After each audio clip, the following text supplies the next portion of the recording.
Let's have a look at how to configure the SNMP on our Windows 2008. To install SNMP Agent on Windows Server 2008, launch Server Manager, select Features, and then select Add Features. From the feature list, you want to select SNMP Service. There are two options you can install. The first is the SNMP service, which is essentially the agent allowing your SNMP management software to access SNMP data on this service. The second component, SNMP WMI provider, is a process that allows you to access SNMP data. It stands for Windows Management Instrumentation, and what it is that it's a framework that you can use to manage Windows computers. For example, you can use your Visual Basic script to access WMI to read information from your computer and set configuration settings. WMI acts as an interface to read data about devices on your computer. For example, the size of your hard disk or the speed of your network. Adding this component allows the WMI interface to access SNMP data. Once I have selected my components and press next, all I need to do is press install. SNMP will now be installed. It's quite fast and it should be done in less than a minute on most servers. Once the install is completed, to configure, I'm going to close Server Manager and run Services from Administrative Tools under the Start menu or the Start button. From the list of services, there are two services that you will see related to SNMP. The first is the SNMP Trap. This is the service that receives SNMP data from another computer. This service is required by third-party SNMP management softwares to operate if it is installed only on your server. You only need to worry about this service if you install SNMP management software. If this server is only going to work as an agent to SNMP management software, then you need not worry about this trap service. Okay? Now, the other service that you would see there is called the SNMP service. To configure, we right-click and select Properties, like so. And then you will notice that the service is the same as any other service, except there are two tabs, Agent and Trap, somewhere in the middle of those tabs.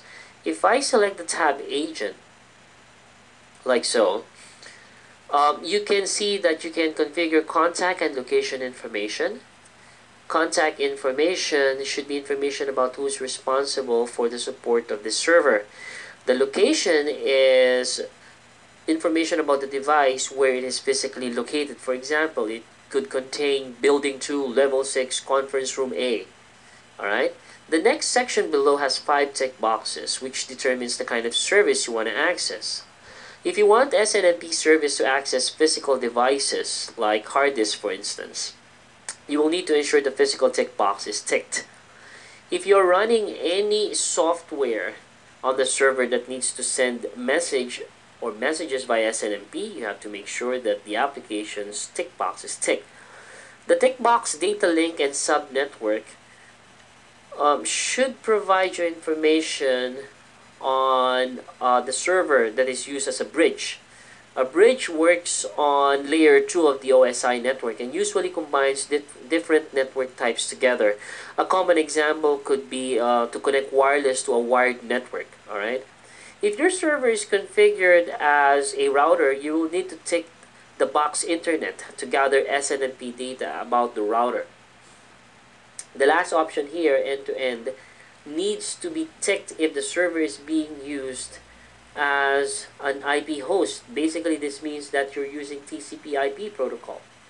If I now select the Traps tab to start using SNMP, you need to enter in first a community name that the SNMP service will use. Most often, it is the name of the community name is public. Alright?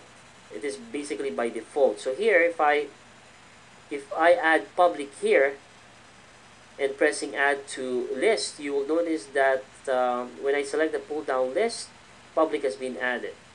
You can add more other community name if you wanted to.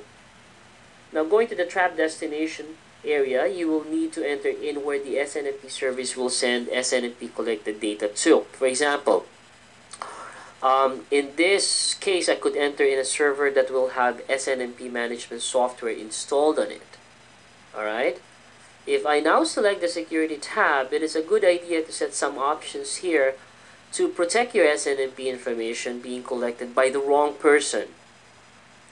Alright? In the top section, I can enter in the community name public and then set the access level to just read only. Alright? By default, access will be read only, but you can give it, read write access if you wanted to. Once you have set the level of access, you can then set which addresses this server will accept SNMP packets from. By default, the SNMP service will only accept packets from the hosts listed. This host is already configured to send SNMP packet to my server with SNMP management software on it. If you only want to send statistical information to the server for collection and you do not need to configure any options, and you do not need any other item here, you can just leave it in its default. If security is not a concern for you, you should just always select the host accept SNMP packets from any host, which is normally the case. That's it. You press OK.